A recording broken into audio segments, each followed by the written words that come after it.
अस्सलाम वालेकुम dear students, हमने फर्स्ट ईयर केमिस्ट्री का चैप्टर नंबर 4 स्टार्ट किया हुआ है। इस लेक्चर के अंदर हमारे पास सेक्शन है 4.7 और 4.7 सेक्शन हमारे पास है लिमिटिंग एंड एक्सेस रिएक्टेंट। यहाँ पे हमने ये देखना होगा कि एक रिएक्शन के अंदर लिमिटिंग रिएक्टेंट क्या होता है और जो एक्सेस रिएक्टेंट होता है ये क्या होता है। इन दोनों को हमने यहाँ पर डिटेल में डिस्कस करना है और उसके बाद यहाँ पर हमारे पास कुछ सैम्पल प्रॉब्लम्स भी हैं। 4.17 इसके अंदर हमने लिमिटिंग रिएक्टेंट के बारे में देखना है और उसके बाद हमारे पास एक प्रॉब्लम है 4.18 इसके अंदर भी हमने लिमिटिंग रिएक्टेंट के बारे में देखना है और उसके बाद हमारे पास यहाँ पे है amount of product and unreacted excess reagent, इसको हमने यहाँ पे देखना है और उसके बाद नेक्स्ट हमारे पास यहाँ पे एक सैम्पल प्रॉब्लम है जिसके अंदर हमने एक्सेस रिएक्टेंट को देखना है। ठीक है जी, तो ये हमारे पास सैम्पल प्रॉब्लम्स हैं और उसके बाद इस लेक्चर के एंड के ऊपर हम सॉल्व करेंगे इस क्विक चेक 4.9 को। ठीक है जी, तो स्टार्ट करते हैं हम इसको यहाँ से। अच्छा, यहाँ पे हमारे पास जो हमारा सेक्शन 4.7 है वो यहाँ से स्टार्ट हो रहा है, लिमिटिंग एंड एक्सेस रिएक्टेंट। इसको हम यहाँ से देखते हैं। पहले हम दोनों के बारे में कंसेप्ट क्लियर करेंगे कि लिमिटिंग और एक्सेस रिएक्टेंट्स क्या होते हैं, फिर आगे हम प्रोसीड करेंगे। इन मैनी केमिकल प्रोसेसेस, बहुत सारे केमिकल प्रोसेसेस के अंदर the quantities of the reactants are usually not present in the proportions indicated by the balanced chemical equation. अब देखें, बहुत सारे जो केमिकल प्रोसेस होते हैं उनके अंदर आपके पास जो रिएक्टेंट्स हैं उनकी जो क्वांटिटीज़ हैं, उनकी जो मिकदारें हैं उस तनासुब से मौजूद नहीं होती जिस तरह से एक बैलेंस्ड केमिकल इक्वेशन के अंदर जाहिर किया गया होता है। मिसाल के तौर पे यहाँ पे अगर हम देखें इस केमिकल इक्वेशन को, तो यहाँ पे आपके पास अगर 1 मोल आयरन का है तो 1 ही मोल H2SO4 का होगा। ठीक है, ये आपको बैलेंस्ड केमिकल इक्वेशन बता रही है। अगर आप दर हकीकत जब आप इन रियलिटी ये रिएक्शन करवाएंगे तो उस वक्त आप यहाँ पे अगर इसका 1 मोल ले लें और इसका अगर आप आधा मोल ले लें तो फिर आपके पास जो H2SO4 है इसका आधा मोल तो इस्तेमाल हो जाएगा क्योंकि वो आयरन के आधे मोल के साथ रिएक्ट कर जाएगा, लेकिन जो H2SO4 का बाकी आधा मोल बच जाएगा वो फिर एक्सेस रह जाएगा, वो इजाफी रह जाएगा, वो रिएक्ट नहीं करेगा। ठीक है, तो इस तरह से यहाँ पे ये बात हो रही है कि बहुत सारे जो केमिकल प्रोसेस होते हैं उनके अंदर जो क्वांटिटीज़ होती हैं रिएक्टेंट्स की वो आम तौर पे उस तनासुब के साथ मौजूद नहीं होती जिस तरह से बैलेंस्ड केमिकल इक्वेशन के अंदर जाहिर किया जाता है। Frequently a large amount of inexpensive reactant is supplied.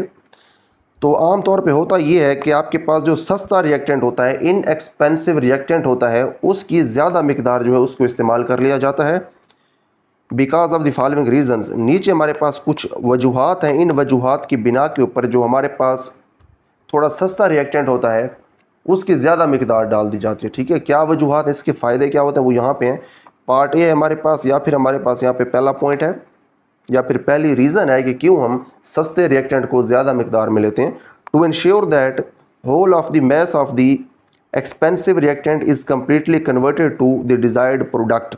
अब इसकी पहली वजह तो ये है कि आप ये चाहते हैं कि आपके पास जो एक्सपेंसिव रिएक्टेंट है, जो महंगा रिएक्टेंट है आपके पास, उसकी जितने भी मिकदार आपके पास मौजूद है वो आप सारी की सारी इस्तेमाल करके उससे प्रोडक्ट्स बना लें। ठीक है, जो महंगा रिएक्टेंट है वो ज़ाय ना हो, इसीलिए जो सस्ता रिएक्टेंट है उसको फिर हम ज़्यादा मिकदार में ले लेते हैं।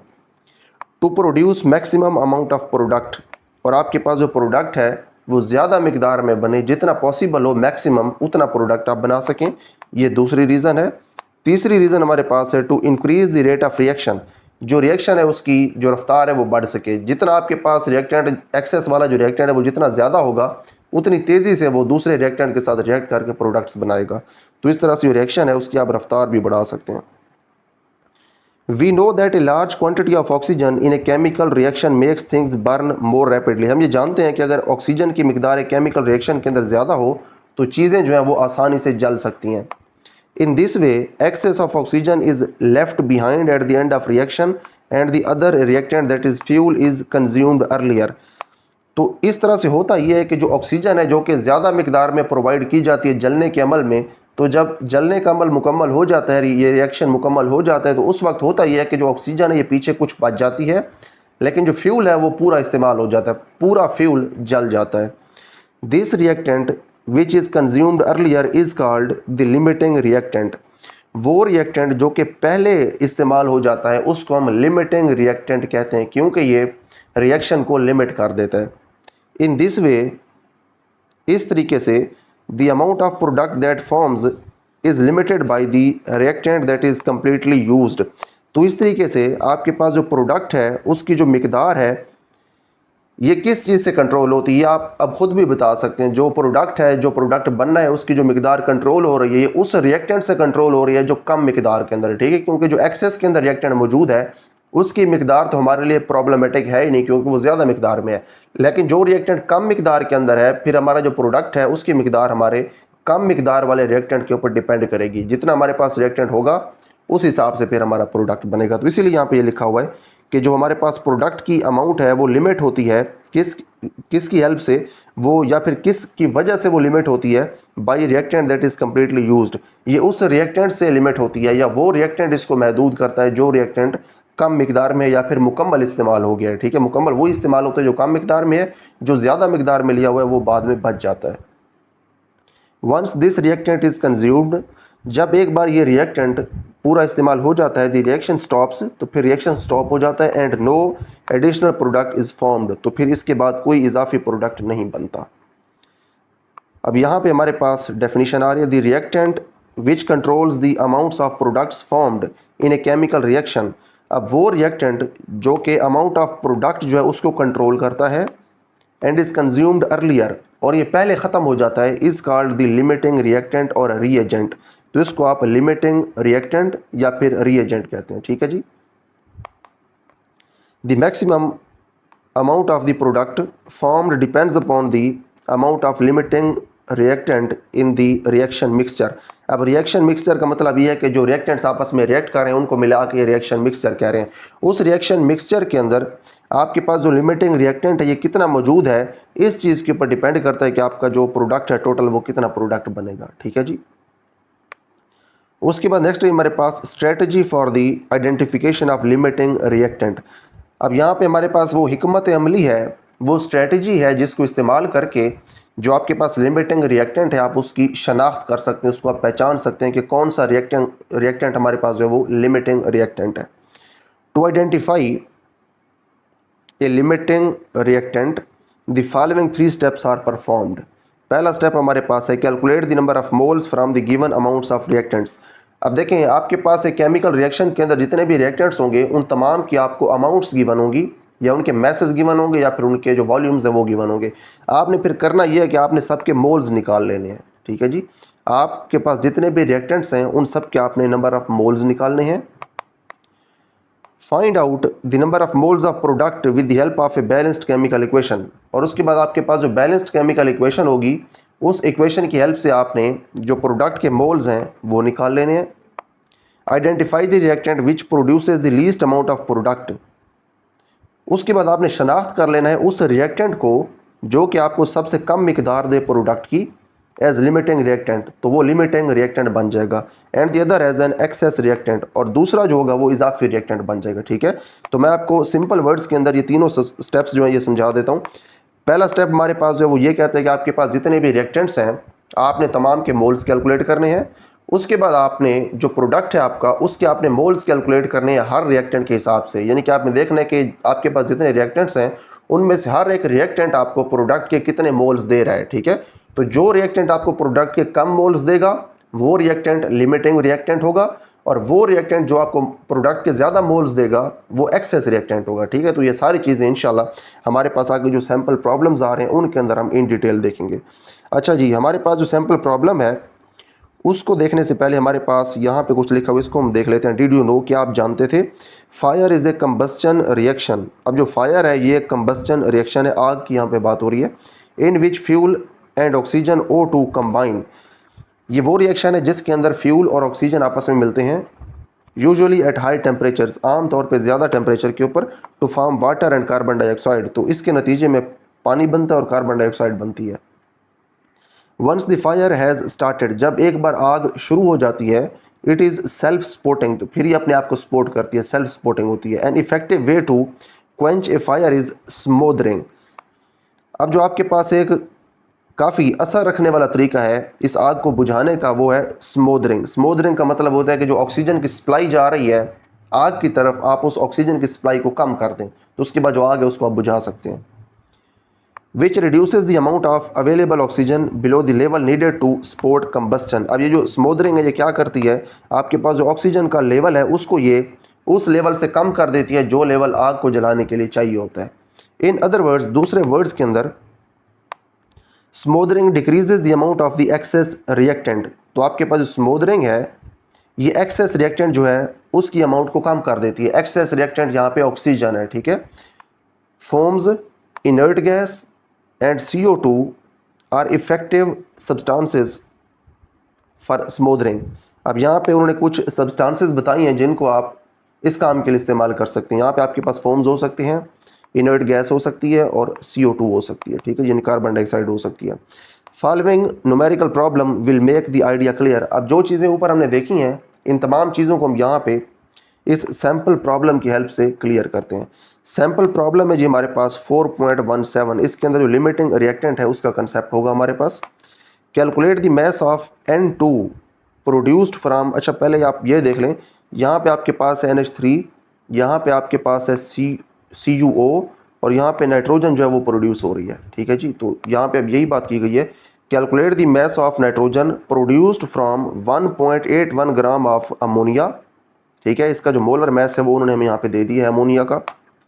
And 90.4 gram of copper oxide, जो कॉपर ऑक्साइड है इसका मोलर मैस हमारे पास ये उन्होंने यहाँ पे दे दिया है। According to the following balanced chemical equation, यहाँ पे आपके पास ये बैलेंस्ड केमिकल इक्वेशन है, ठीक है जी। तो यहाँ पे सबसे पहले आपने करना ये है कि आपको यहाँ पे मैस गिवन है दोनों रिएक्टेंट्स का। रिएक्टेंट्स हमारे पास यहाँ पे हैं दो, एक हमारे पास रिएक्टेंट है अमोनिया, एक हमारे पास रिएक्टेंट है कॉपर ऑक्साइड। दोनों के उन्होंने हमें मैसेज दे दिए हैं। अब इन्होंने हमें जो इनके मैसेज दिए हैं, इन मैसेज की हेल्प से हम इनके मोल्स की तादाद कैलकुलेट कर लेंगे और ये देख लेंगे कि यहाँ पे हमारे पास जो रियल रिएक्शन होगा, एक तो आपके पास एक ये केमिकल इक्वेशन है, बैलेंस्ड केमिकल इक्वेशन, लेकिन आपके पास जो बैलेंस्ड केमिकल इक्वेशन है इसके हिसाब से अब आपको प्रोडक्ट नहीं मिलना, आपको प्रोडक्ट मिलना है इस हिसाब से जो इनके मैसेज गिवन है, ठीक है। अवेलेबल जो आपको क्वांटिटी है दोनों की, उस हिसाब से आपको आपका प्रोडक्ट मिलना है। तो हमने अब सबसे पहले अमोनिया और कॉपर ऑक्साइड के ये जो दोनों मैसेज हैं इनकी हेल्प से हमने ये कैलकुलेट करना है कि दोनों के कितने कितने मोल्स हमारे पास अवेलेबल हैं, ठीक है। उसके बाद हम ये देखेंगे कि जो हमारे पास ये दोनों के ये जो मोल्स अवेलेबल हैं, ये दोनों मोल्स हमें, या फिर दोनों की जो क्वांटिटी है, या फिर हम ये कह सकते हैं कि जो अमोनिया है वो हमें कितनी नाइट्रोजन दे रही है, अमोनिया की ये क्वांटिटी, और जो हमारे पास कॉपर है उसकी ये क्वांटिटी हमें अमोनिया की, इसकी नाइट्रोजन की कितनी मिकदार दे रही है, ठीक है जी, N2 की। प्रोडक्ट हमारे पास N2 है, हमने ये देखना है कि आपके पास जो अमोनिया है उसकी ये मिकदार N2 की कितनी हमें मिकदार देगी, और हमने ये देखना है कि आपके पास जो कॉपर ऑक्साइड है उसकी ये मिकदार, यानी कि उसके कितने मोल्स हमें N2 के कितने मोल्स देंगे। तो इन दोनों में से NH3 और कॉपर ऑक्साइड में से जो रिएक्टेंट हमें सबसे कम मोल्स देगा N2 के, वो रिएक्टेंट होगा हमारे पास लिमिटिंग रिएक्टेंट, ठीक है जी। तो यहाँ पे हमने बेसिकली मैस कैलकुलेट करना है N2 का, जो कि प्रोड्यूस होगा। पहले हमारे पास N2 के मोल्स आएंगे, जो मोल्स हमारे पास आएंगे फिर उसकी हेल्प से हम इसका मैस जो है वो कैलकुलेट कर लेंगे बड़ा इजीली। तो इसको हम स्टार्ट करते हैं। सोल्यूशन हमारे पास है जिसका, देखिए वही काम कर रहे हैं। सबसे पहले जो मोल्स हैं NH3 के वो कैलकुलेट कर रहे हैं। तो NH3 के हमारे पास इस रिएक्शन के अंदर जो मोल्स होंगे, अब देखें जब आपने मोल्स कैलकुलेट करें हैं तो उस वक्त इस केमिकल इक्वेशन का कोई यहाँ पे ताल्लुक नहीं होगा। मोल्स की तादाद कैलकुलेट करने के लिए जो उन्होंने आपको मैस दिया हुआ है वो आपने लिखना है, ठीक है। यहाँ पे बेसिकली थोड़ा सा मिस प्रिंट है, 1.81 उन्होंने लिखा है, लेकिन यहाँ पे 18.1 ग्राम है, ठीक है जी। तो 18.1 ग्राम आपको मैस गिवन है, और जो मोलर मैस है जो उन्होंने हमें दिया है वो ये है, तो वो आपने यहाँ पे नीचे लिख दिया। तो जितने मोल्स यहाँ पे आपको अवेलेबल हैं आपके रियल रिएक्शन के अंदर NH3 के, वो इतने मोल्स हैं, ठीक है जी। उसके बाद आपने कॉपर ऑक्साइड के मोल्स कैलकुलेट करने हैं, उसका जो मैस गिवन है वो आपने यहाँ पे लिख दिया, और इसका जो मोलर मैस है जो उन्होंने हमें दिया है वो आपने इसको नीचे लिख दिया। तो आपके पास इतने मोल्स आ गए, ठीक है जी, कॉपर ऑक्साइड के।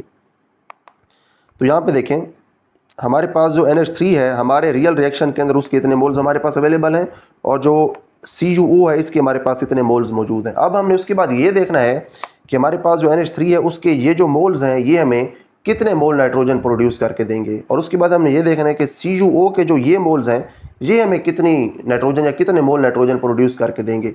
तो इन दोनों में से जो रिएक्टेंट हमें सबसे कम नाइट्रोजन प्रोड्यूस करके देगा वो रिएक्टेंट जो है वो लिमिटिंग रिएक्टेंट होगा, और हमने नाइट्रोजन की वही जो मिकदार है वही लेनी है जो हमें कम मिकदार इन दोनों में से मिलेगी। अच्छा, यहाँ पे आप देखें, आप यहाँ पे एक रेशो नोट करें। रेशो ये है कि आपके पास अगर नाइट्रोजन, आपके पास जो अमोनिया है NH3, उसके अगर आपके पास हो 2 मोल्स, तो आपको नाइट्रोजन के कितने मोल मिलते हैं? 1 मोल मिलता है। ठीक है जी। उसके बाद आपके पास जो कॉपर ऑक्साइड है, इसके अगर आपके पास हो 3 मोल, तो फिर आपको नाइट्रोजन का 1 मोल मिलता है। ठीक है जी। यानी कि आपको ये कम यूज़ करनी पड़ती है अमोनिया, और जो कॉपर ऑक्साइड है ये आपको ज़्यादा इस्तेमाल करनी पड़ती है, तब जाके आपके पास 1 मोल आता है नाइट्रोजन का। तो अब यही इनकी जो आपस में रेशो है वो हम इस्तेमाल करेंगे। अमोनिया और नाइट्रोजन की आपस में रेशो क्या है? 2:1। ठीक है। उसके बाद जो आपके पास कॉपर ऑक्साइड है, इसकी नाइट्रोजन के साथ क्या रेशो है? 3:1। ठीक है, क्योंकि यहाँ पे इसके 3 मोल्स हों तो 1 मोल बनती है नाइट्रोजन, तो 3:1 की रेशो है इनके दरमियान। तो अब यही चीज़ हम यहाँ पे अब इस्तेमाल करेंगे। इन ए बैलेंस्ड केमिकल इक्वेशन, जो ऊपर हमें बैलेंस्ड केमिकल इक्वेशन दी हुई है, कॉपर ऑक्साइड और नाइट्रोजन की रेशो हमने देख ली है, 3:1 रेशो है। उसके बाद हमारे पास जो कॉपर ऑक्साइड है, इसके कितने मोल्स हैं? 1.14 मोल है। यानी कि यहाँ पे अगर 3 मोल हों तो हमें फिर 1 मोल मिलता है नाइट्रोजन का। हमें इतने मोल्स के लिए नाइट्रोजन चाहिए, तो उसके लिए हम करेंगे ये कि यहाँ पे हमारे पास जो 3 है, इसको हम यहाँ पे ले जाएंगे इधर, या फिर आप ये कह सकते हैं कि रेशो की दोनों साइड्स के ऊपर हम 3 से डिवाइड करवा देंगे। ठीक है। इस 3 के साथ 3 कैंसिल हो जाएगा, तो यहाँ पे आ जाएगा 1, यहाँ पे रह जाएगा 1/3 इधर। ठीक है। तो यहाँ पे 1/3 आ गया, इधर आ गया सिर्फ 1। उसके बाद इस रेशो जो है, इसकी दोनों साइड से मल्टीप्लाई हमने करवा दिया 1.14 को, इधर भी और इधर भी। ठीक है। तो यहाँ पे जब 1 के साथ मल्टीप्लाई हुआ तो ये खुद आ गया, और यहाँ पे जब 1/3 के साथ जब मल्टीप्लाई होगा तो इस तरह से आया, और जवाब हमारे पास आ गया ये। तो इसका मतलब ये हुआ कि हमारे पास जो ये रेशो थी, इस रेशो को इस्तेमाल करते हुए हमने ये कैलकुलेशन की है। तो हमारे पास क्योंकि CuO के इतने मोल्स अवेलेबल थे, तो इतने जो मोल्स हैं CuO के, वो हमें जो नाइट्रोजन के मोल्स दे रहे हैं, वो इतने मोल्स हमें दे रहे हैं। ठीक है जी। तो यहाँ से हमने ये देखा कि हमारे पास जो अवेलेबल क्वांटिटी है CuO की, उससे हमें जो नाइट्रोजन के मोल्स मिलते हैं वो ये हैं। ठीक है जी। उसके बाद हमने देखना है कि हमारे पास जो अमोनिया है, उससे हमें नाइट्रोजन के कितने मोल्स मिलते हैं। हम इसी तरह से रेशो इस्तेमाल करेंगे। रेशो आपको मैं पहले बता चुका हूँ कि हमारे पास जो अमोनिया है, उसकी नाइट्रोजन के साथ जो रेशो है वो 2:1 की रेशो है। ठीक है जी। तो यहाँ पे हम लिख सकते हैं 2:1 की रेशो है। ऊपर देखें लिखा हुआ है, यहाँ पे शुरू में देखें अमोनिया लिखा हुआ है, उसके बाद हमारे पास यहाँ पे लिखा हुआ है नाइट्रोजन। ठीक है। तो अमोनिया जो इसको नीचे 2 लिखा हुआ है, और नाइट्रोजन जो इसके नीचे 1 लिखा हुआ है। उसके बाद यहाँ पे आपको 1 चाहिए, तो 1 यहाँ पे बनाने के लिए 2 को आप दोनों साइड्स के ऊपर डिवाइड करवाएंगे। इधर भी 2 से डिवाइड, इधर भी 2 से डिवाइड। 2 के साथ 2 जो है वो कैंसिल हो गया, यहाँ पे सिर्फ 1 रह गया, यहाँ पे 1/2 रह गया। उसके बाद आप दोनों साइड से 1.06 से मल्टीप्लाई करवाएंगे, इधर भी और इधर भी। तो 1.06 जो है, इससे आपने क्यों मल्टीप्लाई करवाया? उसकी वजह ये है कि यहाँ पे आपको जो अमोनिया की क्वांटिटी गिवन है, उस क्वांटिटी से आपको जो मोल्स मिलते हैं अमोनिया के, वो ये मिलते हैं 1.06। तो आपने यही देखना है कि जो अमोनिया है उसके 1.06 मोल्स आपको कितनी नाइट्रोजन देते हैं। तो इसीलिए हमने यहाँ पे दोनों साइड से 1.06 को मल्टीप्लाई करवा दिया, इधर भी और इधर भी, और हमने ये देखा कि 1.06 मोल्स जो हैं अमोनिया के, वो हमें नाइट्रोजन के 0.53 मोल देते हैं। तो आप देखें अब कहाँ से आपको कम नाइट्रोजन मिल रही है। कम नाइट्रोजन आपको मिल रही है यहाँ से। ठीक है। यहाँ से आपको कम नाइट्रोजन मिल रही है, क्योंकि आपके पास जो अमोनिया है, उसकी क्वांटिटी अगर आप देखें तो उस हिसाब से आपको मिलती है 0.53 मोल नाइट्रोजन। लेकिन अगर आप कॉपर ऑक्साइड को देखें तो यहाँ से आपको जो नाइट्रोजन मिलती है वो कम मिलती है, 0.38 मोल। तो यहाँ पे आपके पास जो लिमिटिंग रिएक्टेंट है वो कॉपर ऑक्साइड है। CuO यहाँ पे लिमिटिंग रिएक्टेंट है, क्योंकि इसकी जो मिकदार है ये हमें कम प्रोडक्ट दे रही है। ठीक है जी। तो हमारे पास जो कम प्रोडक्ट यहाँ पे आ रहा है, असल में हमें यही इतना ही प्रोडक्ट हमें मिलेगा इस रिएक्शन के नतीजे में। उसकी वजह यह है कि जब इतने मोल हमें नाइट्रोजन के मिल जाएंगे, उसके बाद जो CuO है ये तो ख़त्म हो जाएगा। जब ये ख़त्म हो जाएगा तो रिएक्शन तो रुक जाएगा, क्योंकि हम ये पहले पढ़ चुके हैं। जब रिएक्शन रुक जाएगा तो बाकी जो अमाउंट बची होगी अमोनिया की, NH3 की, वो अमाउंट वैसे रह जाएगी। वो फिर हमारे पास एक्सेस रिएक्टेंट है अमोनिया, और यहाँ पे हमारे पास जो CuO है ये हमारे पास है लिमिटिंग रिएक्टेंट। और हम जानते हैं कि जो लिमिटिंग रिएक्टेंट होता है वो प्रोडक्ट की जो क्वांटिटी है उसको कंट्रोल करता है। तो यही बात अब नीचे हमारे पास लिखी हुई है। Thus CuO is the limiting reactant. तो इसीलिए हमारे पास जो CuO है ये लिमिटिंग रिएक्टेंट है।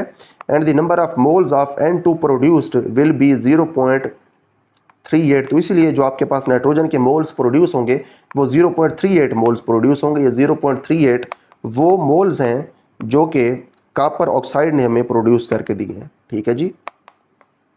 तो हमारे पास मोल्स आ गए नाइट्रोजन के। अब इन मोल्स की हेल्प से हम इसका जो मैस है वो कैलकुलेट कर सकते हैं। बड़ा सिंपल सा तरीका है। Hence mass of N2 produced is equal to N into capital M। ठीक है जी। फार्मूला हम जानते हैं कि हमारे पास जो मैस होता है किसी भी सब्सटेंस का हमने जब कैलकुलेट करना है तो हम उसके मोल्स की तादाद लिखते हैं और उसके बाद उसका जो मोलर मैस है हम वो लिखते हैं। ठीक है जी, तो मोल्स इसके कितने हमारे पास नाइट्रोजन के यहाँ पे जो प्रोड्यूस होंगे वो ये हैं, तो हमने वो लिख दिया। उसके बाद जो मोलर मैस हमने यहाँ पे मोलर मैस लिखना है नाइट्रोजन का। यहाँ पे देखिए मोलर मैस गलत लिखा हुआ है, ये उन्होंने यहाँ पे अमोनिया का मोलर मैस लिख दिया है। जो नाइट्रोजन आपके पास N2 इसका जो मोलर मैस है वो 28 होगा। ठीक है, क्योंकि आपके पास जो एक नाइट्रोजन होता है उसका जो एटॉमिक मैस है वो 14 है, 2 का 14 + 14 जो है वो 28 हो जाएगा। तो N2 जो है इसका जो मोलर मैस है वो 28 होगा। ठीक है जी, तो 28 आपने 17 की जगह लिखना है और उसके बाद जो भी जवाब आएगा वो आपने यहाँ पे लिख देना। ठीक है जी, तो आपने यहाँ पे इसको करेक्ट करना है, इसको आपने ठीक लाजमी करना है। आपने यहाँ पे जो है वो 28 लिखना है, 28, और इसको फिर आपने 0.38 के साथ मल्टीप्लाई करवा देना। ठीक है जी, तो यहाँ पे हमारे पास हमारा ये जो प्रॉब्लम है ये कंप्लीट हो गया। उसके बाद हम नेक्स्ट प्रॉब्लम देखते हैं। नेक्स्ट हमारे पास है जी सैम्पल प्रॉब्लम 4.18। यहाँ पे भी लिमिटिंग रिएक्टेंट का कंसेप्ट है। When aqueous solutions of sodium sulphate and lead nitrate are mixed, जब ये दो जो आपके पास एक्वा सोल्यूशंस हैं इन दोनों को, ये जब आपस में आप इनको मिक्स करते हैं, लेड सल्फेट प्रेसिपिटेट्स डाउन, तो उसके बाद जो लेड सल्फेट है ये बन के नीचे बैठ जाती है। ठीक है जी, calculate the mass of lead sulphate formed when 1.25 dm³ of 0.05 mole per dm³ lead nitrate and 2 dm³ of 0.025 mole per dm³ sodium sulphate are mixed. अब देखें उन्होंने हमें नीचे एक बैलेंस्ड केमिकल इक्वेशन दी है। यहाँ पे हमारे पास दो रिएक्टेंट्स है, एक हमारे पास ये रिएक्टेंट है, एक हमारे पास ये रिएक्टेंट है। यहाँ पे उन्होंने जो रिएक्टेंट्स हैं उनके उन्होंने हमें मैसेज नहीं दिए, उन्होंने उन रिएक्टेंट्स की हमें यहाँ पे मोलर कंसंट्रेशन दी है दोनों रिएक्टेंट्स की, और साथ में उनका हमें उन्होंने वॉल्यूम दिया है। ठीक है, तो हम यहाँ से मोल्स कैलकुलेट कर लेंगे। बड़ा सिंपल सा फार्मूला है, काम सिंपली वही करना है। सबसे पहले हमने इन दोनों रिएक्टेंट्स के जो नंबर ऑफ मोल्स हमें अवेलेबल हैं according to this given quantity of both reactants, हम वो नंबर ऑफ मोल्स कैलकुलेट करेंगे। फिर हम ये देखेंगे कि ये जो हमारे पास नंबर ऑफ मोल्स हैं ये हमें कितने, या फिर इन ये जो दोनों के नंबर ऑफ मोल्स हैं इन दोनों में से कौन सा रिएक्टेंट हमें कम मोल्स देगा हमारे प्रोडक्ट के। तो जो हमें हमारे प्रोडक्ट के कम मोल्स देगा वही हमारे रिक्वायर्ड मोल्स होंगे प्रोडक्ट के। फिर उसके बाद जो प्रोडक्ट है इसकी हम क्वांटिटी मालूम कर लेंगे। ठीक है जी, तो क्वांटिटी इसकी हमने जो मालूम करनी है वो इसका मैस है। ठीक है जी, मैस हमने इसका मालूम करने तो कर लेंगे, बड़ा सिंपल सा इसका तरीका है। यहाँ पे देखें जो आपके पास पहला रिएक्टेंट है ये वाला लेड नाइट्रेट, इसका उन्होंने हमें यहाँ पे वॉल्यूम भी दे दिया है और यहाँ पे इसकी मोलर कंसंट्रेशन भी दे दी है। उसके बाद आपके पास जो Na2SO4 है इसका उन्होंने हमें यहाँ पे वॉल्यूम भी दे दिया है dm³ के अंदर, और यहाँ पर उन्होंने हमें उसकी मोलर कंसंट्रेशन भी दे दी है। ठीक है जी, तो इसको हम यहाँ पे अब सॉल्व करते हैं। The net ionic equation is, अब देखें यहाँ पे आयोनिक इक्वेशन वो लिख रहे हैं। आयोनिक इक्वेशन का मतलब ये है कि यहाँ पे कौन कौन सी आयोनिक स्पीशीज बन रही हैं। यहाँ से एक आयोनिक स्पीशीज जो बनेगी वो ये होगी। ठीक है, SO4, और यहाँ से आयोनिक स्पीशीज जो होगी वो क्या बनेगी, वो लेड का जो आयन है वो बन जाएगा। ठीक है जी, तो दोनों फिर जब ये यहाँ पे जब कंबाइन होंगे तो उसके बाद जो लेड सल्फेट है वो यहाँ पे बन जाएगा। ठीक है जी, तो यहाँ पे ये उन्होंने लिख दिए।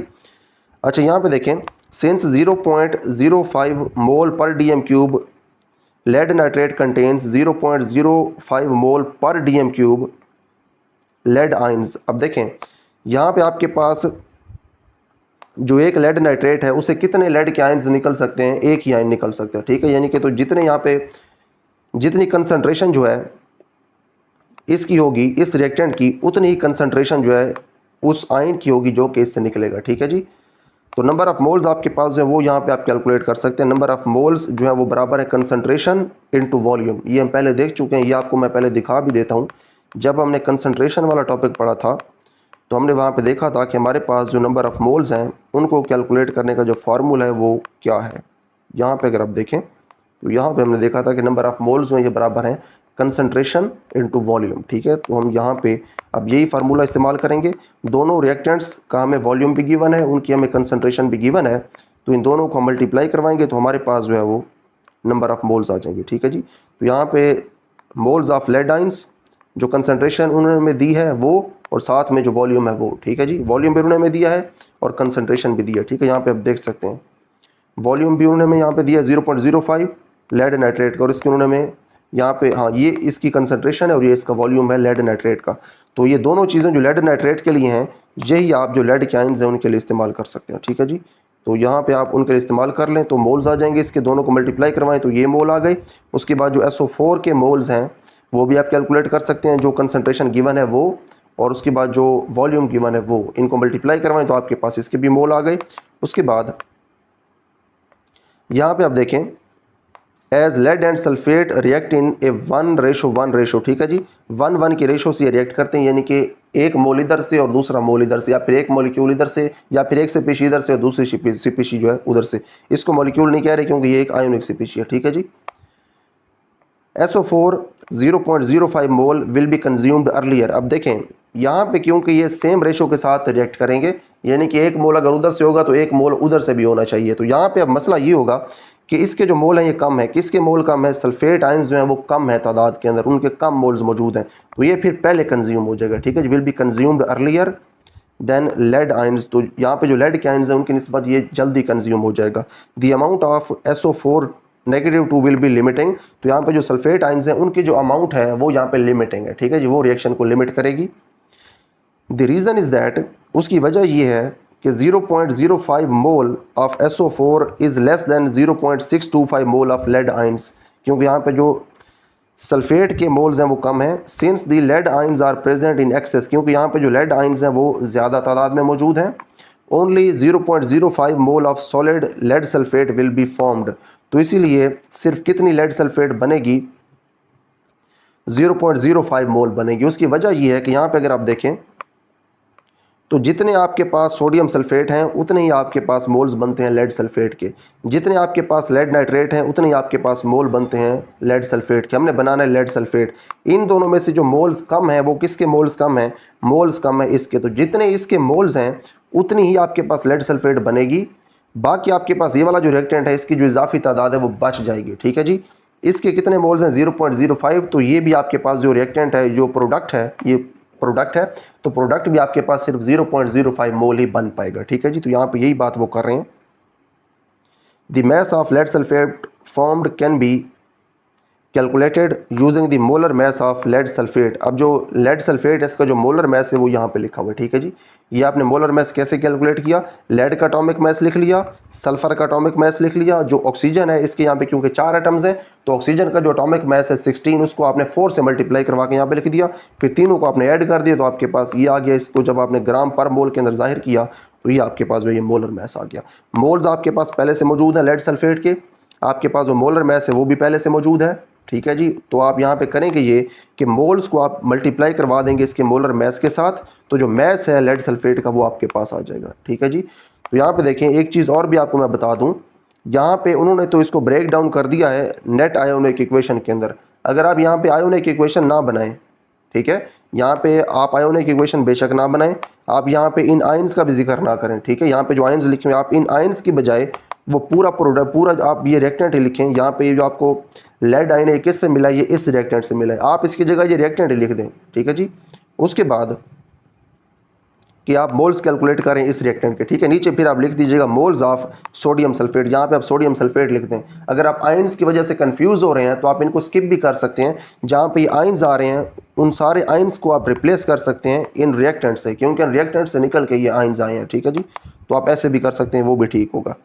तो यहाँ पे देखिए हमारे पास जो मैस है लेड सल्फेट का जो प्रोडक्ट है वो हमने यहाँ पे निकाल लिया। जो मोल्स हमारे पास आए थे लेड सल्फेट के वो आपको मैं दिखा देता हूँ। हमारे पास ये मोल्स थे लेड सल्फेट के 0.05 मोल, और इसका जो मोलर मैस है वो ये है, दोनों को मल्टीप्लाई करवाया तो हमारे पास यहाँ पे ये आ गया। देखें ये हमारे पास जवाब आ गया। तो देखें हमारे पास जो ग्राम्स हैं उनके अंदर हमारा मैस आ गया लेड सल्फेट का, तो यहाँ पे हमारा जो सैम्पल प्रॉब्लम है वो सॉल्व हो गया, ठीक है जी। उसके बाद नेक्स्ट हमारे पास है जी amount of product and unreacted excess reagent, ठीक है जी। हमने यहाँ पे अब ये देखना है कि हमारे पास जो अमाउंट ऑफ प्रोडक्ट है और जो अनरिएक्टेड एक्सेस रिएजेंट है ये क्या होते हैं, ठीक है, या फिर इनके हमने यहाँ पे अब थोड़े कंसेप्ट जो हैं इनके बारे में वो आप क्लियर करने हैं। तो इसको हम स्टार्ट करते हैं। The reactants which are in larger amounts according to stoichiometry of reaction. अब देखें वो रिएक्टेंट्स जो कि ज़्यादा मकदार में मौजूद होते हैं and remain unreacted at the end of the reaction are called excess reagents और एक्सेस रिएक्टेंट्स, ठीक है जी।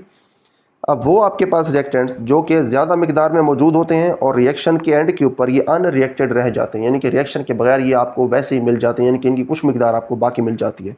इनको आप कहते हैं एक्सेस रिएजेंट्स, ये इजाफी रिएजेंट्स हैं, या फिर एक्सेस रिएक्टेंट्स भी आप इनको कहते हैं, ये भी इसी का ही नाम है। Consider the reaction between hydrogen and oxygen to form water. अब यहाँ पे आप एक रिएक्शन देखें जो कि हाइड्रोजन और ऑक्सीजन के दरमियान है जिससे वाटर बनता है। अब इस रिएक्शन के बारे में कुछ बताया हुआ है नीचे। यहाँ पे अब ये बताया हुआ है when we take 2 moles of hydrogen and allow it to react with 2 moles of oxygen, यानी कि हम यहाँ पे हाइड्रोजन के भी 2 मोल ले रहे हैं, ऑक्सीजन के भी हम 2 मोल ले रहे हैं। तो उसके बाद होगा क्या, then we will get only 2 moles of water, तो फिर हमें वाटर के सिर्फ 2 मोल ही मिलेंगे, ठीक है। Actually we will get 2 moles of water because 2 moles of hydrogen react with 1 mole of oxygen according to the balanced chemical equation. जो balanced chemical equation है उसके मुताबिक जो हमारे पास हाइड्रोजन है वो तादाद में डबल होते हैं, ठीक है, जो ऑक्सीजन है वो उससे हाफ होती है, ठीक है, क्वांटिटी में भी कह सकते हैं। और जो वाटर है इसके कितने मॉलिक्यूल्स या कितने मोल्स बनने ये डिपेंड करता है इस चीज़ के ऊपर, ठीक है। अगर यहाँ पे हमारे पास हाइड्रोजन के 2 मोल्स हैं जैसे कि उन्होंने हमें यहाँ पे बताया है, ऑक्सीजन के भी यहाँ पे 2 मोल्स हैं, तो उसके बाद जब रिएक्शन होगा तो हाइड्रोजन के जो 2 मोल्स होंगे वो ऑक्सीजन के 1 मोल के साथ रिएक्ट कर जाएंगे, वाटर के दो मोल्स बन जाएंगे, लेकिन जो ऑक्सीजन का 1 मोल इजाफी होगा उसके साथ रिएक्ट करवाने के लिए हमारे पास हाइड्रोजन मौजूद नहीं होगी, क्योंकि 2 ही मोल थे हाइड्रोजन के जो कि हम इसके साथ रिएक्ट करवा चुके हैं, जिसकी वजह से जो ऑक्सीजन है उसका 1 मोल हमारे पास बच जाएगा, ठीक है। तो ऑक्सीजन यहाँ पे जो है ये एक्सेस रिएक्टेंट होगी। उसके बाद यहाँ पे दूसरा पॉइंट है when 1 mole of oxygen and 1 mole of hydrogen are mixed, जब 1 मोल ऑक्सीजन और 1 मोल हाइड्रोजन आप मिक्स करेंगे तो उसके बाद होगा ये कि जो 1 मोल हाइड्रोजन है वो ऑक्सीजन के आधे मोल के साथ रिएक्ट कर जाएगा, ठीक है, क्योंकि हाइड्रोजन की निस्बत ऑक्सीजन की हमें हाफ क्वांटिटी चाहिए, ठीक है।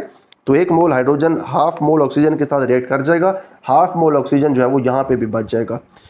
All the H2 will react completely, तो आपके पास जो हाइड्रोजन है ये तो कम्प्लीटली रिएक्ट कर जाएगा, and O2 will be left unreacted, और यहाँ पे हमारे पास जो ऑक्सीजन है ये अनरिएक्टेड बाकी रह जाएगी, because for 1 mole of hydrogen half mole of oxygen is required, क्योंकि हाइड्रोजन के 1 मोल के लिए ऑक्सीजन का आधा मोल हमें चाहिए। The remaining half mole will be excess, तो बाकी जो आधा मोल बच जाएगा ऑक्सीजन का वो इजाफी होगा, ठीक है जी। उसके बाद नेक्स्ट है हमारे पास हमारा सैम्पल प्रॉब्लम 4.19, इसको हमने देखना है। यहाँ पे जो एक्सेस रिएक्टेंट है उसका कंसेप्ट इस्तेमाल हो रहा है, और यहाँ पे इस सोल्यूशन के जो इसका प्रॉब्लम का सोल्यूशन होगा, इस सोल्यूशन के एंड के ऊपर हमारे पास जो एक्सेस रिएक्टेंट होगा उसकी हम मिकदार कैलकुलेट करके भी दिखाएंगे कि हमने कैसे फाइंड करना है कि कितना रिएक्टेंट हमारे पास बच गया है। तो यहाँ पे हमारे पास हमारा प्रॉब्लम, इसको हम देखते हैं। Natural gas consists primarily of methane, अब जो नेचुरल गैस होती है उसके अंदर बुनियादी तौर पे मीथेन गैस मौजूद होती है, ठीक है जी, CH4। The complete combustion of methane gives carbon dioxide and water, जब मीथेन कंप्लीटली जलती है तो उस वक्त कार्बन डाइऑक्साइड मिलती है और वाटर मिलता है, ठीक है जी। यहाँ पे हमारे पास इस प्रॉब्लम के 2 पार्ट्स हैं, पार्ट ए और पार्ट बी।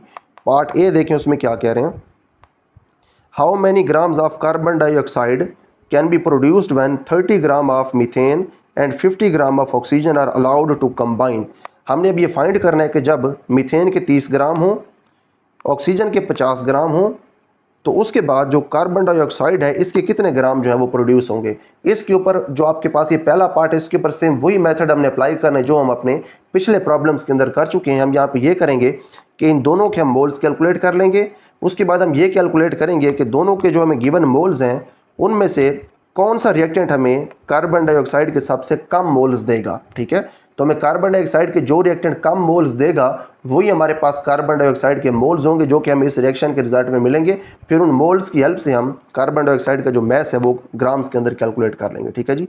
पार्ट ए के अंदर तो हम ये करेंगे। उसके बाद हमारे पास part B, how many grams of excess reagent are left unreacted after the completion of reaction. उसके बाद हमने ये यहाँ पे दिखाना होगा कि हमारे पास जो एक्सेस रिएजेंट है, जो एक्सेस रिएक्टेंट है, जो रिएक्टेंट ज़्यादा मिकदार में मौजूद है, उसके कितने ग्राम्स बाकी बच गए हैं रिएक्शन के कंप्लीट होने के बाद। तो हमें यहाँ पे अब ये करना पड़ेगा कि हमें पहले ये फाइंड करना पड़ेगा कि हमारे पास हमारा जो एक्सेस रिएक्टेंट है वो है कौन सा और उसकी कितनी मिकदार रिएक्शन में इस्तेमाल हो चुकी है। जो हमें उसकी गिवन मिकदार थी उसमें से उसकी वो मिकदार जो रिएक्शन में इस्तेमाल हुई है उसको हम माइनस करेंगे तो उसकी जो मिकदार बच गई है वो हमारे पास आ जाएगी, ठीक है। तो यहाँ पर हमने अब ये काम करना होगा। यहाँ पे हमारे पास इसका सोल्यूशन है। सबसे पहले हमने यहाँ पे राइट बैलेंस्ड केमिकल इक्वेशन, हमने केमिकल इक्वेशन लिखनी है जो कि हमारे पास यहाँ पे ऊपर लिखी हुई है, इसको दोबारा लिखने की ज़रूरत नहीं है। स्टेप 2 हमारे पास है जी, convert the given mass of both the reactants into their moles. तो हमारे पास जो दोनों रिएक्टेंट्स हैं उनके हमें जो मैसेज गिवन है उनको हमने उनके मोल्स में तब्दील करना है, ठीक है। हमारे पास जो मीथेन है उसका अगर आप देखें तो जो मैस गिवन है मीथेन का वो 30 ग्राम है, ठीक है जी। तो हमारे पास जो मीथेन है इसके मोल्स हम कैलकुलेट कर लेंगे। जो गिवन मैस है इसको हम इसके मोलर मैस के साथ डिवाइड करवा देंगे तो इसके मोल्स आ जाएंगे। जो ऑक्सीजन है इसका जो मैस है वो हमें यहाँ पे 50 ग्राम गिवन है, ठीक है जी। तो दोनों के जो गिवन मैसेज हैं इनको हम इस्तेमाल करेंगे इनके मोलर मैस के साथ, तो फिर हम इनके मोल्स को कैलकुलेट कर लेंगे। Moles of methane, given mass of methane over molar mass of methane. Given mass हमें 30 ग्राम है और इसका मोलर मैस जो है वो 16 ग्राम है, 16 ग्राम पर मोल। अब ये 16 कैसे है? जो कार्बन है इसका जो मैस है वो 12 होता है, जो हाइड्रोजन है इसका मैस 1 होता है, लेकिन यहाँ पे हाइड्रोजन के 4 एटम्स है तो इसलिए 4 जो मैस है वो हाइड्रोजन का होगा। 4 इसमें आप ऐड करेंगे तो 16 जो है वो टोटल मोलर मैस निकलेगा मीथेन का। मीथेन का मोलर मैस यहाँ पे आ गया 16, ठीक है। दोनों को आप डिवाइड करवाएंगे तो इतने मोल्स आपके पास मौजूद हैं मीथेन के, CH4 के, ठीक है जी। जो हमें क्वांटिटी दी गई है, जो उन्होंने हमें 30 ग्राम दिए हैं मीथेन के, उन 30 ग्रामों के अंदर इतने मोल्स मीथेन के मौजूद हैं हमारे पास अवेलेबल हैं, जो कि हम रिएक्शन के अंदर इस्तेमाल कर सकते हैं, ठीक है। उसके बाद हमारे पास जो ऑक्सीजन है उसके मोल्स हमने कैलकुलेट किए हैं। Given mass of oxygen 50 gram उन्होंने हमें खुद दिया है mass, molar mass of oxygen, और ऑक्सीजन का जो मोलर मैस है वो हमने यहाँ पे लिख दिया है। कैसे आया मोलर मैस? ऑक्सीजन का मैस हम जानते हैं 16 होता है, क्योंकि यहाँ पे ऑक्सीजन के 2 आइटम है इस मॉलिक्यूल के अंदर, तो 16 इंटू 2 जो है ये 32 हो जाएगा, तो 32 इसका मोलर मैस है। डिवाइड करवाएंगे तो इतने मोल्स आ जाएंगे, ठीक है जी। तो आपके पास जो गिवन क्वांटिटी है, जो गिवन मैस है, उसके मुताबिक यहाँ पे आपको जो मीथेन के मोल्स गिवन है वो ये हैं, और जो आपको ऑक्सीजन के मोल्स गिवन है वो ये मोल्स आपको ऑक्सीजन के गिवन है, इतने मोल्स गिवन है, ठीक है जी। हमने अब उसके बाद ये देखना है कि जो प्रोडक्ट है हमारा वो कितने मोल्स प्रोडक्ट बनेगा, ठीक है। या फिर दूसरे वर्ड्स में हम ये कह सकते हैं कि जो मीथेन है उसके इतने जो मोल्स हैं वो हमें प्रोडक्ट के कितने मोल्स देंगे, और जो ऑक्सीजन के इतने मोल्स हैं ये हमें प्रोडक्ट के कितने मोल्स देंगे, ठीक है। उसके लिए हम इनकी रेशो देखेंगे प्रोडक्ट के साथ, मीथेन की भी और ऑक्सीजन की भी, ठीक है। जो काम हम पहले कर चुके हैं। उसके बाद हमारे पास हमारा step 3, calculate the number of moles of product from each reactant. दोनों जो रिएक्टेंट्स हैं इनके मोल्स की हेल्प से हम ये कैलकुलेट करेंगे कि दोनों रिएक्टेंट्स अलग-अलग हमें कितना प्रोडक्ट जो है वो प्रोड्यूस करके देंगे। Compare the number of moles of methane with those of carbon dioxide from the balanced chemical equation. 1 mole of methane produces 1 मोल, ठीक है जी। जो आपके पास मीथेन है उसका 1 मोल आप देखें कार्बन डाइऑक्साइड के कितने मोल्स प्रोड्यूस कर रहा है, 1 मोल ही प्रोड्यूस कर रहा है, ठीक है। यहाँ पे एक CH4 का मॉलिक्यूल है तो उसके नतीजे में 1 कार्बन डाइऑक्साइड का मॉलिक्यूल बन रहा है। तो फिर आप ये कह सकते हैं कि अगर आपके पास मीथेन का 1 मोल हो तो आपके पास कार्बन डाइऑक्साइड का 1 मोल बनता है, ठीक है जी। उसके बाद यहाँ पे हम ये कह सकते हैं कि हमें मीथेन के जितने मोल्स गिवन हैं, अवेलेबल हैं जितने मोल्स, इतने ही मोल्स हमें यहाँ पे कार्बन डाइऑक्साइड के मिल जाएंगे, ठीक है। तो यही बात अब यहाँ पे लिखी हुई है। 1 mole of methane produces carbon dioxide 1 मोल, ठीक है जी। कार्बन डाइऑक्साइड के कितने मोल से प्रोड्यूस करते हैं? 1 मोल। तो इसीलिए जो यहाँ पे हमें गिवन थे मोल्स वो ये थे जो हमने अभी कैलकुलेट किए हैं मीथेन के। 1.875 mole of methane produces carbon dioxide. तो ये कितनी कार्बन डाइऑक्साइड प्रोड्यूस करेगी? आप 1 के साथ मल्टीप्लाई करवा दें इस नंबर को तो ये आपके पास आ जाएगी कार्बन डाइऑक्साइड, ठीक है। तो सीधी सी बात है, जितनी मीथेन है उतनी यहाँ पे कार्बन डाइऑक्साइड है। मीथेन अगर हमारे पास इतने मोल्स है तो कार्बन डाइऑक्साइड भी इतने ही मोल होगी हमारे पास, ठीक है जी। तो हमने देख लिया कि हमारे पास जो मीथेन की गिवन क्वांटिटी है वो हमें कार्बन डाइऑक्साइड के 1.875 मोल्स प्रोड्यूस करके दे रही है। उसके बाद हमने ये देखना है कि हमारे पास जो ऑक्सीजन है उसके जो गिवन मोल्स हैं हमें वो कितने मोल्स प्रोडक्ट के हमें या फिर कार्बन डाइऑक्साइड के प्रोड्यूस करके देते हैं।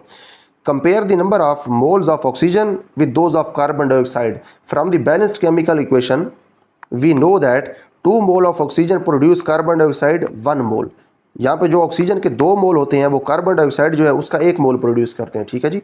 यहाँ पे आप देख सकते हैं कि अगर आप ऑक्सीजन के यहाँ पे 2 मॉलिक्यूल लें तो कार्बन डाइऑक्साइड का 1 मॉलिक्यूल बनता है, यानी कि 2 मोल अगर आप ऑक्सीजन लेंगे तो कार्बन डाइऑक्साइड का 1 मोल बनेगा, ठीक है। तो यही बात यहाँ पे उन्होंने हमें लिख के बताई है। 2 mole of oxygen produce carbon dioxide 1 मोल, ठीक है। तो अगर आप ये देखना चाहते हैं कि जो 1 मोल है ऑक्सीजन का वो कितने मोल प्रोड्यूस करेगा कार्बन डाइऑक्साइड के, तो फिर जो 2 यहाँ पे लिखा हुआ है इस 2 को आपने दोनों साइड के ऊपर डिवाइड करवा देना है। यहाँ पे 2 के साथ 2 कैंसिल होगा तो 1 मोल ऑफ ऑक्सीजन रह जाएगा। तो यहाँ पे कार्बन डाइऑक्साइड के कितने मोल बनेंगे? 1/2 मोल्स। 1/2 कितना होता है? हाफ, 0.5 मोल। तो यहाँ पे हम ये कह सकते हैं, यहाँ पे आप नीचे एक लाइन इजाफी यहाँ पे लिख सकते हैं, 1 mole of oxygen produces 1/2 moles of carbon dioxide, यानी कि 0.5 मोल्स। तो आपके पास ऑक्सीजन के मोल्स कितने हैं? आपके पास ऑक्सीजन के हैं इतने मोल्स। अगर आप ये देखना चाहते हैं कि ऑक्सीजन के इतने मोल्स कितनी कार्बन डाइऑक्साइड प्रोड्यूस करते हैं, तो फिर यहाँ पे जो आपने 1/2 हाफ किया था, 0.5 किया था, उसके साथ आप मल्टीप्लाई करवा दें इसी नंबर को, ठीक है जी। तो मेथड ये होता है इस तरह की कैलकुलेशंस का कि अगर आपको पता हो कि 2 मोल ऑक्सीजन जो है 1 मोल कार्बन डाइऑक्साइड बना रही है, उसके बाद फिर आपने अगला स्टेप खुद से ये करना है, आपने डायरेक्ट ये वाला स्टेप नहीं करना, ठीक है, फिर आप कंफ्यूज हो जाएंगे। आपने उसके बाद ये करना है कि 1 mole of oxygen produces carbon dioxide, यानी कि 1 मोल ऑक्सीजन कितनी कार्बन डाइऑक्साइड प्रोड्यूस करती है, उसके लिए 2 यहाँ पे जो है उसको आपने इधर डिवाइड करवा देना है। अगर यहाँ पे होता कि 3 मोल of oxygen produce 1 mole of carbon dioxide, तो फिर आप ये करते कि आप इस 3 को इस 1 के नीचे डिवाइड करवा देते, ठीक है, इसका ये मेथड है। फिर आपको पता चलता कि जो 1 मोल ऑक्सीजन है वो कार्बन डाइऑक्साइड के 1/3 मोल जो है वो प्रोड्यूस करती है, ठीक है। तो यहाँ पे क्योंकि 2 मोल थे ऑक्सीजन के, 2 इधर आया तो यहाँ पे 0.5 हो गया। आपको 1 मोल ऑक्सीजन के लिए कार्बन डाइऑक्साइड नहीं चाहिए थी, आपको चाहिए थी 1.563 मोल के लिए, तो आपने इसीलिए इसको फिर दोनों साइड के ऊपर मल्टीप्लाई करवा दिया। तो यहाँ पे आपको जो कार्बन डाइऑक्साइड के मोल्स मिलते हैं वो ये मोल्स आपको मिलते हैं, ठीक है जी। तो आप अब यहाँ पे ये देखें कि कौन सा रिएक्टेंट आपको कम कार्बन डाइऑक्साइड दे रहा है, ठीक है। आपके पास जो मीथेन है उसने आपको इतनी कार्बन डाइऑक्साइड दी, ठीक है, 1.875, ये 1 से ज़्यादा मोल ये दे रहा है, ठीक है, कार्बन डाइऑक्साइड के। और जो आपके पास ऑक्सीजन है इसने आपको जो कार्बन डाइऑक्साइड के मोल्स दिए हैं वो ये हैं 0.7815 मोल, तो ये 1 से भी थोड़े आपको मोल्स दे रहा है। तो इसीलिए आपको जो कम मोल दिए हैं कार्बन डाइऑक्साइड के वो ऑक्सीजन ने दिए हैं, ठीक है। तो यहाँ पे जो लिमिटिंग रिएक्टेंट है वो ऑक्सीजन है, तो आपको जो ओरिजिनल क्वांटिटी मिलेगी कार्बन डाइऑक्साइड की वो आपको इस लिमिटिंग रिएक्टेंट से मिलेगी, जो कि ये होगी, ठीक है, इतने मोल आपको कार्बन डाइऑक्साइड मिलेगी। From the above calculation it is clear that the limiting reactant is O2। जो हमारे पास ऊपर कैलकुलेशन है उससे ये बात क्लियर है कि जो हमारे पास लिमिटिंग रिएक्टेंट है वो O2 है, वो ऑक्सीजन है, because it produces lesser amount of product, क्योंकि जो प्रोडक्ट है उसकी हमें कम मिकदार देती है देन मीथेन। मीथेन की निस्बत आपके पास जो ऑक्सीजन है ये आपको प्रोडक्ट की कम मिकदार जो है वो प्रोड्यूस करके देती है, ठीक है। तो इसीलिए आपके पास जो लिमिटिंग रिएक्टेंट है वो ऑक्सीजन है, ठीक है। उसके बाद आपके पास ये स्टेप 4 के अंदर आपने क्या करना है, convert the moles of the product into mass. ये हम पहले बड़ा डिटेल में इसको डिस्कस कर चुके हैं। अगर हमारे पास किसी सब्सटेंस के मोल्स मौजूद हैं तो उसका फिर हम मैस भी मालूम कर सकते हैं उसके मोलर मैस के साथ मल्टीप्लाई करवा के। तो यही काम हम करेंगे।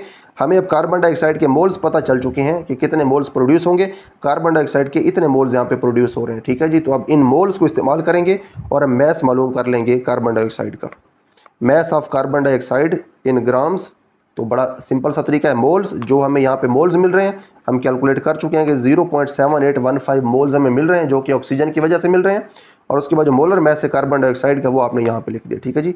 मोलर मैस आपने इस तरह से लिखा कार्बन डाइऑक्साइड का कि कार्बन का जो मैस है वो 12 है, ऑक्सीजन का मैस 16 है, लेकिन यहाँ पे ऑक्सीजन के हैं 2 एटम्स, तो 32 आप यहाँ पे लिखेंगे, ठीक है जी। तो आपके पास जो मैस टोटल आ गया मोलर मैस वो 44 है कार्बन डाइऑक्साइड का। मोलर मैस आपने लिख दिया, मोल्स की तादाद लिख दी, तो आपके पास जो है वो ग्राम्स के अंदर जो है वो मैस आ गया कार्बन डाइऑक्साइड का। तो यहाँ पे हमने ये देखा कि हमें जो गिवन अमाउंट्स थी दोनों रिएक्टेंट्स की, उसके रिजल्ट में हमें जो कार्बन डाइऑक्साइड मिलेगी वो ये मिलेगी, ठीक है जी। ये आपको कार्बन डाइऑक्साइड मिल गई। उसके बाद आपके पास है जी step 5, the quantity of limiting reactant can also be used to calculate the quantity of excess reactant used. तो जो आपके पास लिमिटिंग रिएक्टेंट है उसकी जो क्वांटिटी है उसको आप इस्तेमाल कर सकते हैं उस क्वांटिटी को फाइंड करने के लिए जो कि एक्सेस रिएक्टेंट की आपने यूज़ की है, ठीक है जी।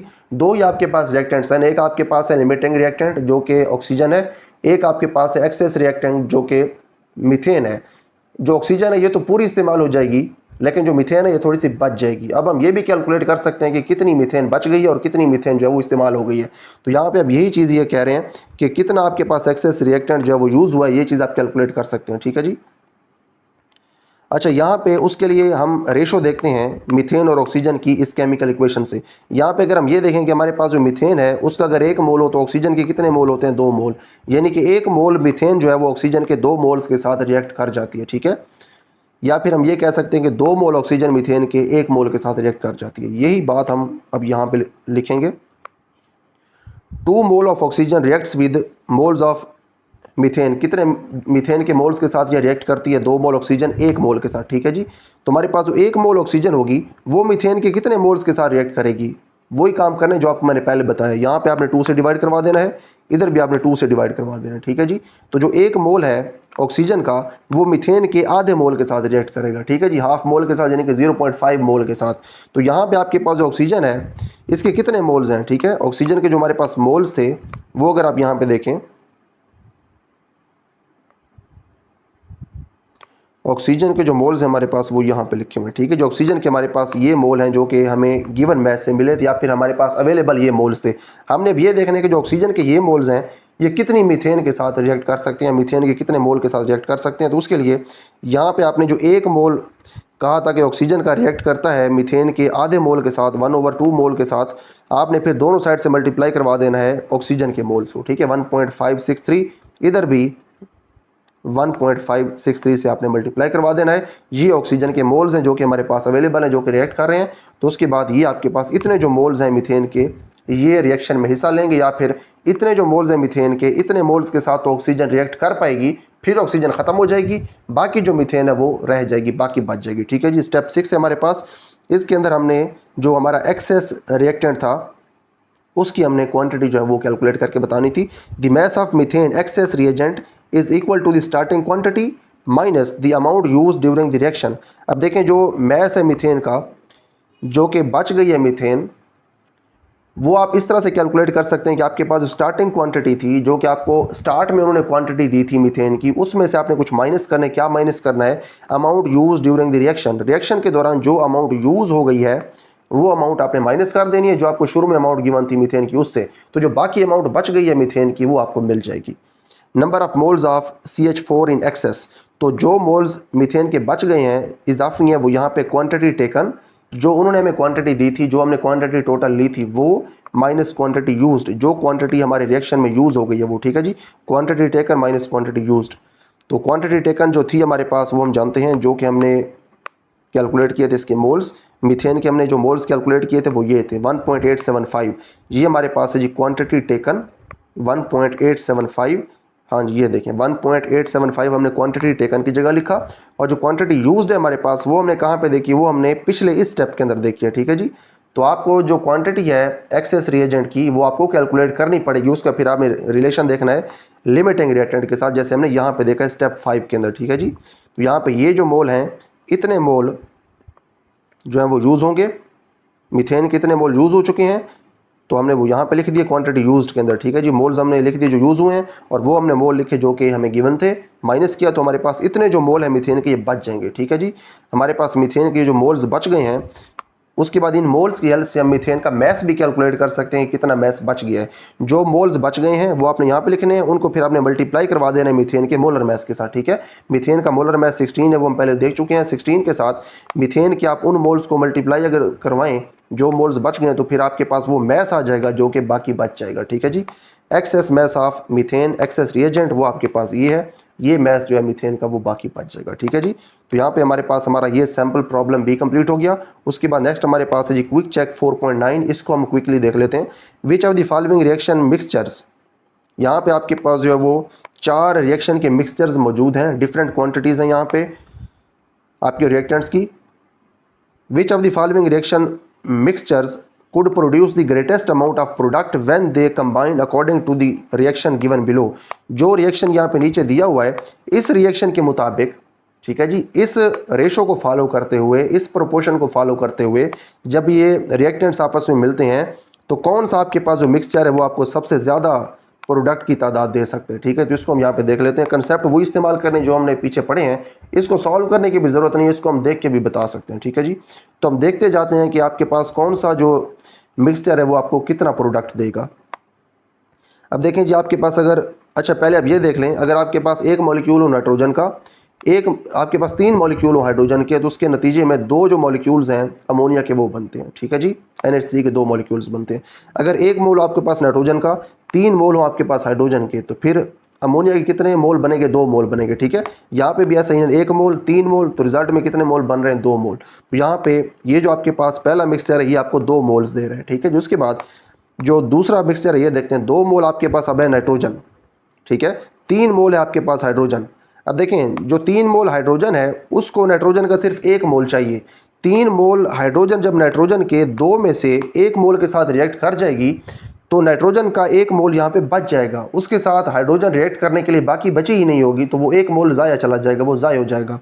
तो इसीलिए 3 मोल हैं हाइड्रोजन के, वो रिएक्ट कर जाएंगे नाइट्रोजन के 1 मोल के साथ, तो 2 मोल बन जाएंगे अमोनिया के, 1 मोल नाइट्रोजन का इजाफी रह जाएगा। तो इसीलिए यहाँ पे जो दूसरा मिक्सचर है ये भी हमें अमोनिया के 2 मोल ही देगा। तीसरा मिक्सचर देखें, यहाँ पे जो नाइट्रोजन है उसका 1 मोल है और जो आपके पास हाइड्रोजन है उसके 5 मोल है, ठीक है। लेकिन यहाँ पे मसला ये है कि जो नाइट्रोजन का 1 मोल है वो हाइड्रोजन के 3 मोल्स के साथ रिएक्ट करके अमोनिया के 2 मोल्स तो बना देगा, लेकिन यहाँ पे जो 5 मोल्स हैं हाइड्रोजन के, इनमें से जो 2 मोल बच जाएंगे उनके साथ रिएक्ट करने के लिए हमारे पास कोई नाइट्रोजन बची ही नहीं होगी, क्योंकि नाइट्रोजन का तो हमारे पास इस मिक्सचर के अंदर सिर्फ 1 ही मोल है, ठीक है। 1 मोल नाइट्रोजन 3 मोल हाइड्रोजन के साथ रिएक्ट कर जाएगा और इन 5 में से जो 2 मोल हाइड्रोजन के बच जाएंगे वो इजाफी रह जाएंगे, ठीक है, वो एक्सेस होंगे, वो रिएक्शन में हिस्सा फिर नहीं ले पाएंगे, रिएक्शन रुक जाएगा और हमें अगेन सिर्फ 2 मोल ही मिलेंगे अमोनिया के। तो आपके पास जो तीसरा मिक्सचर है इससे भी आपको 2 मोल्स ही मिले हैं। उसके बाद चौथा मिक्सचर देखें, 3 मोल्स हैं आपके पास नाइट्रोजन के और 3 मोल्स ही आपके पास है हाइड्रोजन के। अब यहाँ पे अगेन मसला ये है कि हाइड्रोजन के सिर्फ 3 मोल हैं, जो 3 मोल होते हैं हाइड्रोजन के वो सिर्फ नाइट्रोजन के 1 मोल के साथ रिएक्ट कर सकते हैं, नाइट्रोजन के 1 से ज़्यादा मोल्स के साथ वो रिएक्ट नहीं कर सकते। आपके पास यहाँ पे नाइट्रोजन के हैं 3 मोल्स, 3 में से 1 मोल नाइट्रोजन का जब हाइड्रोजन के इन तीनों मोल्स के साथ रिएक्ट कर जाएगा तो हाइड्रोजन तो ख़त्म हो जाएगी, लेकिन आपके पास जो नाइट्रोजन है इसके 2 मोल बाकी रह जाएंगे, फिर उनके साथ रिएक्ट करने के लिए हमारे पास हाइड्रोजन नहीं होगी। तो यहाँ पे अगेन वही काम होगा, 3 हाइड्रोजन के यहाँ पे मॉलिक्यूल्स होंगे और 1 नाइट्रोजन का होगा, या फिर 3 मोल्स नाइट्रोजन के होंगे, 3 मोल्स होंगे हाइड्रोजन के और 1 मोल होगा नाइट्रोजन का। तो इसके रिजल्ट में अगेन आपको 2 मोल्स मिलेंगे अमोनिया के। तो इसीलिए आपके पास जो चौथा मिक्सचर है ये भी आपको 2 मोल्स ही देगा प्रोडक्ट के। तो यहाँ पे आप देख सकते हैं जो आपके पास 4 ऑप्शंस थे, इन्होंने तो हमें सेम रिजल्ट दिया 2, और उसके बाद जो हमारे पास 5वां ऑप्शन है ये भी देख लेते हैं कि ये क्या कहता है। Each produces the same amount of product. 5वां ऑप्शन ये कहता है, क्या आप ये समझते हैं कि जो भी आपके पास यहाँ पे मिक्सचर है तमाम mixtures same amount of product produce करें? तो बिल्कुल हम यही समझते हैं। तो हम ये कहते हैं कि हमारे पास जो ऑप्शन ई है ये करेक्ट है। ऑप्शन ई के करेक्ट होने का ये नहीं मतलब कि ऊपर वाले ये सारे गलत हैं, इसके करेक्ट होने का मतलब ये है कि ऊपर वाले सारे ठीक हैं, ठीक है। आपने इनमें से किसी एक को नहीं चूज़ करना, आपने ई को चूज़ करना। जब आप ई को चूज़ करेंगे तो इसका मतलब ये है कि ऊपर वाले सारे ठीक हैं, क्योंकि इसमें यही बात की गई है, each produces the same amount of product. तो यहाँ पे जो भी आपके पास मिक्सचर है वो सब सेम अमाउंट ऑफ प्रोडक्ट जो है वो प्रोड्यूस कर रहे हैं। अब देखिए हमारे पास ये जो हमारा क्विक चेक था ये हमने कंप्लीट कर लिया। इस क्विक चेक के अंदर हमने हमारा जो कंसेप्ट था एक्सेस रिएक्टेंट वाला, वो कंसेप्ट हमने यहाँ पे इस्तेमाल किया, एक्सेस रिएक्टेंट और लिमिटिंग रिएक्टेंट वाला। मैं आपको यहाँ पे बता देता हूँ दोबारा इनको। नाइट्रोजन का यहाँ पे, अच्छा बल्कि ये दूसरा जो पार्ट है ये देखते हैं। यहाँ पे नाइट्रोजन के थे 2 मोल्स और जो हाइड्रोजन है इसके यहाँ पे थे 3 मोल्स। नाइट्रोजन का 1 मोल तो हाइड्रोजन के 3 मोल्स के साथ रिएक्ट कर जाएगा, तो 1 मोल यहाँ पे नाइट्रोजन का बच जाएगा। तो यहाँ पे देखिए 1 मोल किसका बचा है? 1 मोल बचा है नाइट्रोजन का। तो नाइट्रोजन है, क्योंकि 1 मोल बचा है तो यहाँ पे जो नाइट्रोजन है इस दूसरे मिक्सचर के अंदर ये एक्सेस रिएक्टेंट है, ठीक है, ये इजाफी रिएक्टेंट है। लेकिन जो हाइड्रोजन है क्योंकि ये पहले ख़त्म हो गई, इसके सिर्फ 3 ही मोल थे, तो इसलिए यहाँ पे जो हाइड्रोजन है दूसरे मिक्सचर के अंदर ये लिमिटिंग रिएक्टेंट है, ठीक है जी। तो यहाँ पे इस तरह से इस क्विक चेक के अंदर हमने लिमिटिंग और एक्सेस रिएक्टेंट का जो कंसेप्ट है वो इस्तेमाल कर लिया। तो इसके साथ साथ हमारा जो क्विक चेक है ये कंप्लीट हो गया है। क्विक चेक के साथ साथ हमारा जो सेक्शन 4.7 है ये भी कंप्लीट हो गया है। काफ़ी इंपॉर्टेंट सेक्शन था, इसके अंदर काफ़ी इंपॉर्टेंट कंसेप्ट थे जो कि हमने क्लियर किए हैं। तो इस लेक्चर के लिए इतना ही। उसके बाद नेक्स्ट हमारे पास हमारा सेक्शन 4.8 होगा, उसको हम इंशाल्लाह हमारा जो नेक्स्ट लेक्चर होगा उसके अंदर हम स्टार्ट करेंगे।